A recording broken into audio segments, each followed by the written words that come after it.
La exposición muy chévere, el arte es como muy colorosa y pues se ve como desde el pasado no hay como muchos cambios ahí de hoy en día.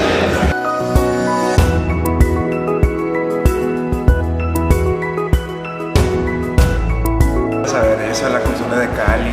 También yo soy extranjero, soy americano, pero mis padres vienen de Cali y esa es la primera vez que he visto arte así de como caleña, arte caleña. La locomoción es el que se va desplazando, ya sea el vehículo o el individuo. Entonces, si yo voy caminando, voy a través de mi fuerza de locomoción transportándome en esta banda asfáltica, o sea, el que se desplaza soy yo. Y lo que nos desplaza milímetro a milímetro y segundo a segundo en la vida es nuestras voluntades, es la voluntad personal. Entonces en esa voluntad personal es donde se construyen nuestras historias y eso es lo que yo quiero o intento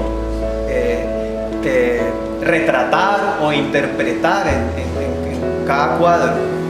Es la impresión de una historia. Digamos, voy a la calle en mi vida cotidiana, yo vivo una vida completamente sencilla y común, ¿sí? Salgo a buscar un pincel o un óleo, cualquier material o tela y recorro estos espacios que están retratados aquí alrededor de ustedes en cuadros, la calle 16, la 15, la carrera 14, o sea, todas esas calles son mi diario vivir y no puedo pintar otra cosa más que mi propia vida, mi propia impresión y los estímulos que recibo cotidianamente.